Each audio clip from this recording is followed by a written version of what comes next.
El verdadero origen del Islam. ¿Cómo nació el Islam?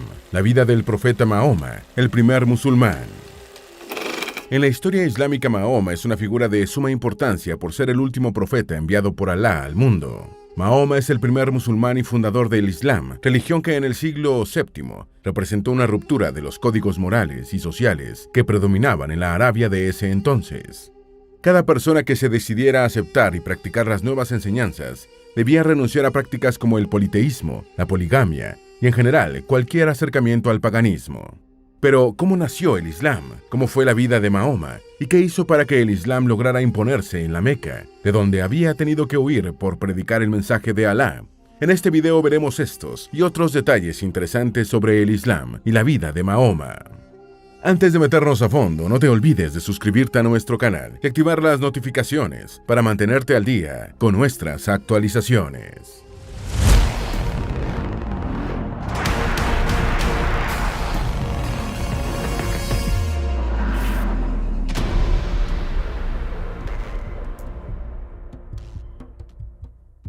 El Islam es una religión de carácter monoteísta y con fundamentación abrahámica, puesto que en conjunto con el judaísmo y el cristianismo conforman la continuación de las enseñanzas de Abraham.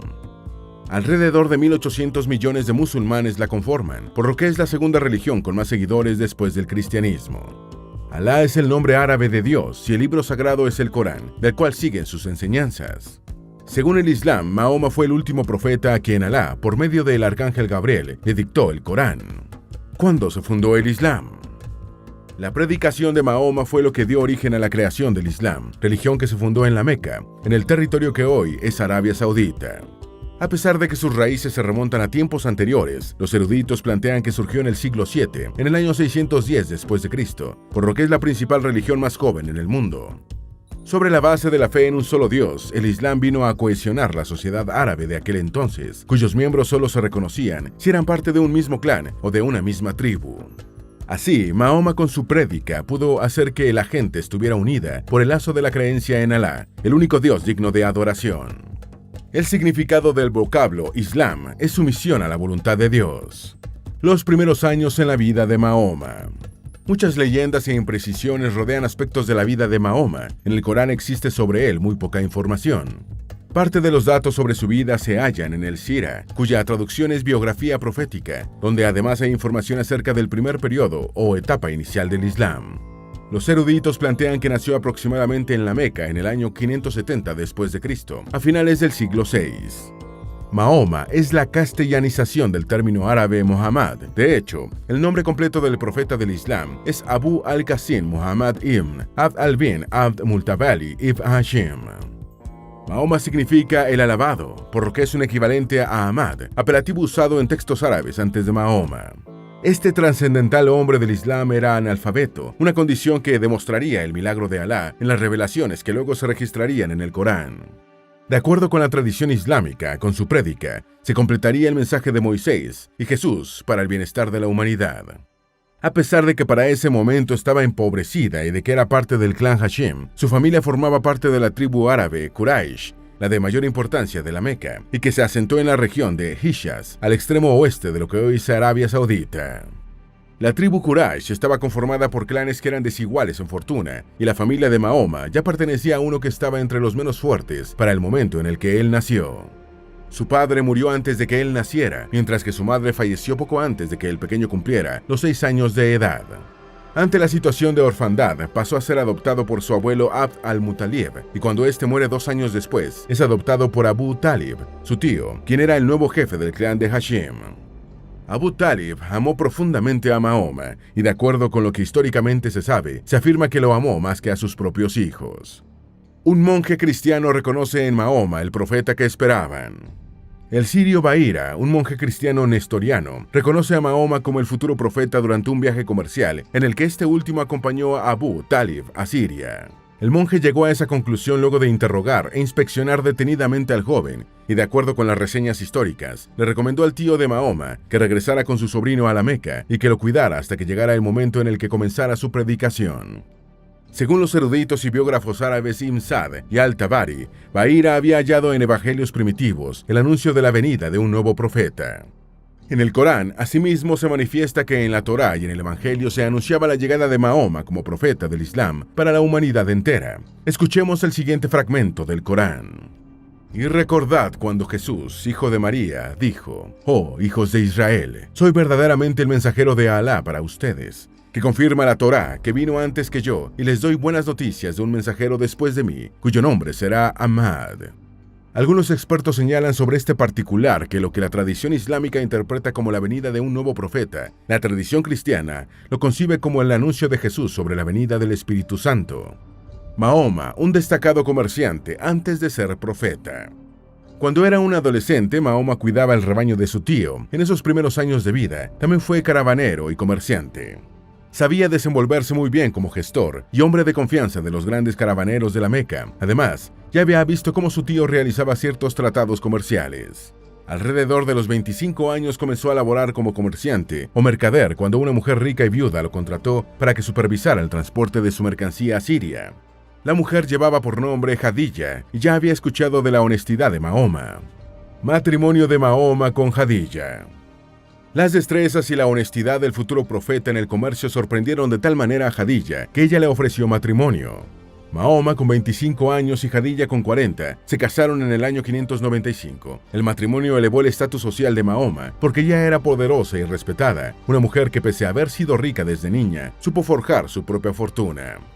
Aún con la edad de Jadilla, le dio 6 hijos a su esposo, 2 hombres y 4 mujeres. Los 2 varones fallecieron en la infancia temprana y una de sus hijas, Fátima, con los años se convertirá en la esposa del califa musulmán, Alí, primo de Mahoma. ¿Cómo y cuándo se le reveló Alá a Mahoma? La mayoría de las fuentes señala que Mahoma tenía 40 años de edad cuando comenzó a escuchar voces extrañas y a tener visiones. No obstante, algunas reseñan que cuando alcanzó la segunda mitad de sus 30, ya había comenzado a orar en la cueva Hira, ubicada en las afueras de la Meca. De acuerdo con los registros, en el año 610, mientras estaba en un tradicional retiro espiritual conocido como el Ramadán, a Mahoma se le apareció una noche el arcángel Gabriel cuando meditaba en la cueva Hira y le dijo lo siguiente: «Recita en el nombre de tu Señor que crea el nombre de un coágulo, recita porque tu Señor es muy generoso». Esta era la primera revelación del Corán y dejó perturbado y desconcertado a Mahoma, quien se fue rápidamente a su hogar. Allí le comunicó a su esposa lo que le ocurría y ella lo calmó haciéndole ver que tenía de qué temer. Incluso fue Jadilla quien le hizo ver a Mahoma su condición de profeta, esto de acuerdo con lo expuesto por Leila Ahmed, profesora de la Universidad de Harvard y estudiosa del Islam. Pero el arcángel Gabriel se identificó ante Mahoma y le hizo saber que él había sido escogido para ser el mensajero de Dios, algo que eventualmente el profeta comenzaría a hacer. Así iniciaría su progresiva transformación espiritual. Después, Mahoma tendría que predicar que solo había un Dios, Alá, y que era una blasfemia adorar a otros dioses. Primero lo hizo a sus familiares y amigos más cercanos, luego ante las masas. La mayoría de sus seguidores estaba integrada por jóvenes de modesta posición, todo esto en una sociedad politeísta, idólatra y polígama. Jadilla lo animaba y por eso es considerada la primera mujer musulmana, porque además de calmar e incentivar a Mahoma a hacer lo que le pedían en las revelaciones, también usó su dinero y sus influencias para apoyar la fe naciente. Varias personas de las clases más populares se iban haciendo seguidores del mensaje de Mahoma. En tanto, familiares y amigos que practicaban el paganismo se alejaban de él, aunque algunos, aún sin creer en lo que Mahoma predicaba, lo apoyaron por lealtad. Esa era la primera vez que en Arabia la gente comenzaba a unirse, no por lazos tradicionales de clan o tribus, sino por el hecho de que adoraban a un solo creador, Alá. La prédica de Mahoma generaba incomodidad. Los conflictos no se hicieron esperar ante la prédica de Mahoma, la cual contradecía el politeísmo mayoritariamente aceptado. La élite gobernante y comerciantes vieron en la figura del profeta una amenaza de liderazgo que iría en contra de sus intereses, puesto que el politeísmo sustentaba la economía gracias al comercio de figuras, estatuillas y amuletos de diferentes dioses paganos. Además, la prédica afectaba la estratificación social en la que la mercadería se basaba. La persecución en la Meca. La misión de Mahoma propició que los poderosos tomaran acciones para detener la propagación de la nueva fe. Aún así, Mahoma insistía. Sin embargo, en el año 619, fallecen su tío Abu Talib y Jadilla. Esas pérdidas no solo lo dejaron devastado, sino que también empeoró la situación al dejarlo a merced de quienes lo veían como una amenaza. Desde ese momento, la expansión del Islam implicaría una larga batalla. La Égira, huida de Mahoma a Yathrib. Para el año 621, muchos de los habitantes de la ciudad de Yatrib, más tarde denominada Medina, habían aceptado la prédica de Mahoma. En el 622, esos habitantes lo acogieron luego en Yatrib, cuando la persecución se intensificó, y Mahoma tuvo que huir de la Meca para salvar su vida.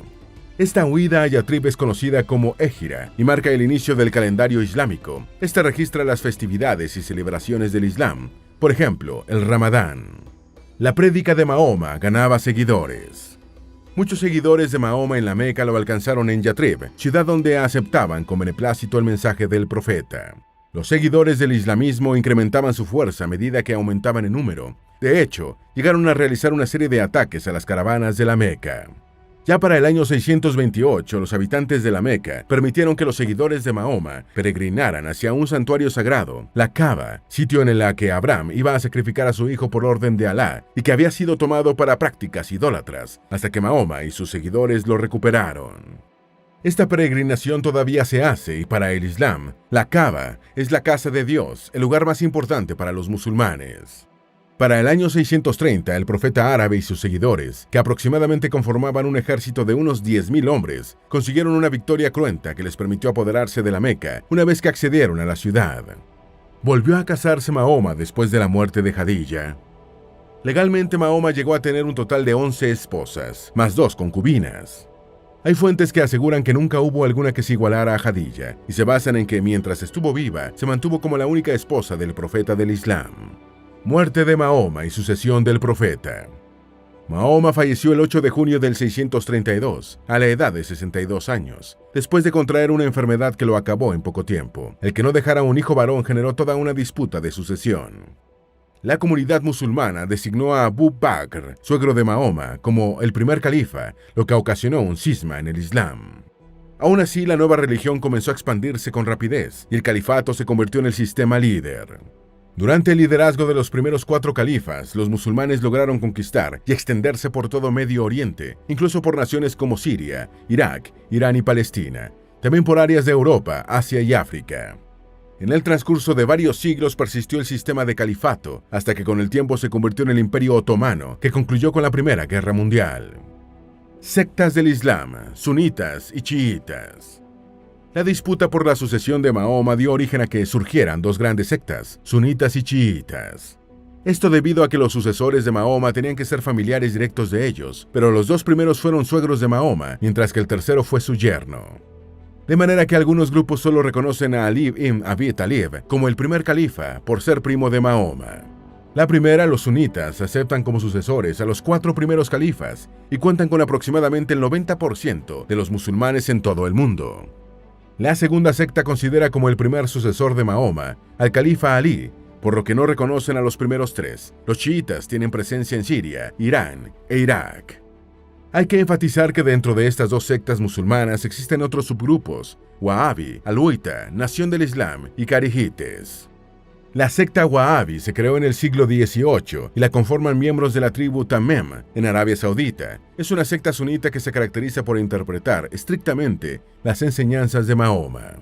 La secta alawita pertenece al grupo de los chiitas y prevalece en Siria, pese a tener creencias muy parecidas sobre el califa Ali. También prestan cierta atención a algunas festividades cristianas y zoroastrianas. La tercera secta lleva por nombre Nación del Islam y pertenece a los sunitas. Se creó en Detroit, Michigan, en la década de 1930 y mayoritariamente está compuesta por afroamericanos. La última secta, la Carijites, se inició siendo parte de los chiitas hasta que se separó de la secta por desacuerdo sobre la manera en la que se escogerían los líderes. Los pilares del Islam. El Islam descansa sobre 5 pilares fundamentales a los que cada musulmán debe adherirse. El Shahada, o testimonio, es el primer pilar que consiste en reconocer a Dios como el único ser supremo absoluto. También consiste en reconocer a Mahoma como profeta. El segundo pilar es el Salat, en el que la oración diaria es fundamental y debe hacerse 5 veces al día. El tercero es el Zakat, que son las limosnas o tributos que se pagan con la intención de ayudar a otros. El cuarto pilar es el Ihsan, que es el ayuno que se realiza durante la realización del Ramadán. El Hajj es el quinto y último pilar y está referido a la peregrinación que al menos una vez en la vida cada musulmán debe hacer a la Kaaba. ¿Quiénes profesan esta religión? A quienes profesan esta religión se les denomina musulmanes. Son monoteístas y, de acuerdo con lo que afirman, viven para someterse a la voluntad de Alá, tal y como lo señala el significado de la palabra Islam. Para el islamismo, todo lo que sucede es por voluntad de Alá. No obstante, da cabida al libre albedrío de cada persona. Para los musulmanes, varios profetas fueron enviados por Alá, pero Mahoma fue el último de ellos, y a quien se le reveló la enseñanza del Islam por medio del arcángel Gabriel. El islamismo respeta a varios de los mismos profetas del judaísmo y del cristianismo, entre ellos Abraham, Moisés y Noé. En esencia, los musulmanes creen en el mismo Dios de los cristianos, un ser omnipresente al que rinden adoración en lugares conocidos como mezquitas. Por tanto, creen en el día del juicio y en la vida después de la muerte. A Jesús lo consideran un profeta y a María también la respetan por siempre reconocer la voluntad de Dios y por ser la madre de un profeta tan bueno. De hecho, en el Corán se hacen varias referencias a María y la Sura 19 está dedicada a ella. Pero ellos son solo mortales que cumplieron la voluntad de Alá, por tanto, no los alaban ni veneran. Dentro del islamismo hay una idea central que se designa con el vocablo jihad, cuyo significado es lucha. El término es empleado en la cultura dominante con un enfoque negativo. Sin embargo, los musulmanes tienen la creencia de que se usa como referencia a los esfuerzos internos y externos para defender su fe. En otras palabras, yihad es la lucha, en ocasiones difícil, por la causa del Islam, y en caso de que se requiera de una guerra justa desde la perspectiva musulmana, se puede incluir la yihad militar.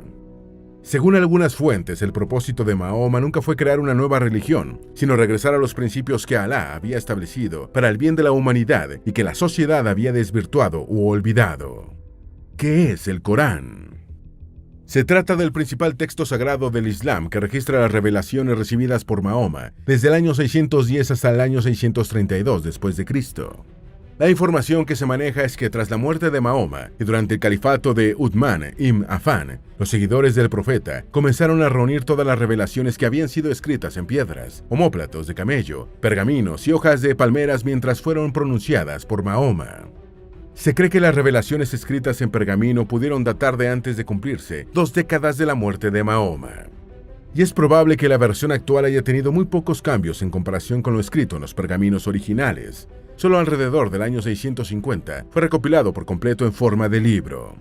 El Corán está dividido en 114 suras, que sería el equivalente a capítulos en la Biblia. A su vez está compuesto por 6.236 aleyas, es decir, versículos. La primera sura del libro es Al-Fatiha, mientras que la última es Al-Nas.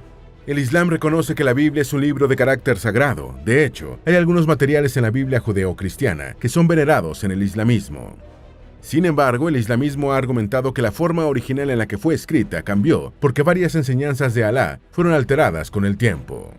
El Corán, en cambio, y según la percepción islámica, ha permanecido preservado de cualquier distorsión en sus enseñanzas.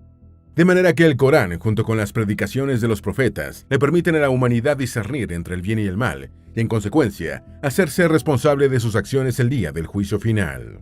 Aparte del Corán, hay otros libros que son importantes para los musulmanes, por ejemplo, el Hadith.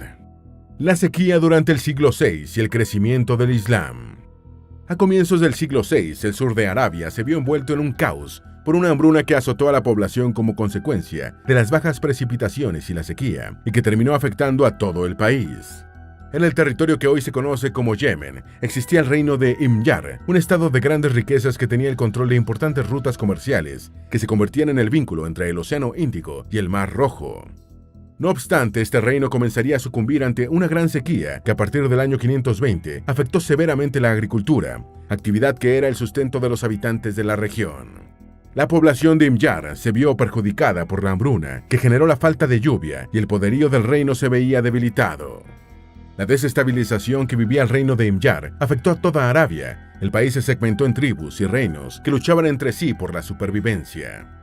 A los disturbios internos hay que sumar las guerras que mantenía con los imperios bizantino y sasánida, y la situación empeoró cuando los etíopes del reino de Aksum terminaron invadiendo y sometiendo al reino de Himyar. Ese ambiente de miseria y conflictos permitiría a Mahoma la conquista de Arabia en nombre de Alá. La nueva religión se convirtió en la esperanza de una sociedad eclipsada por las precarias condiciones políticas, económicas y sociales. La fe se ofrecía como la oportunidad para unir lo que aquel caos había separado y enfrentado. Mahoma ofrecía en la unidad la conquista de tierras fértiles fuera de Arabia.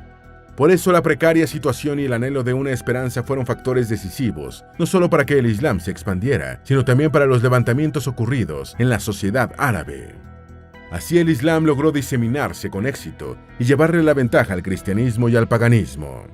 Esa sequía ha sido objeto de interés para curiosos investigadores, quienes en aras de constatar si realmente tuvo lugar tal sequía, decidieron estudiar las capas de una estalagmita de la cueva Al-Huta, en lo que hoy es Omán.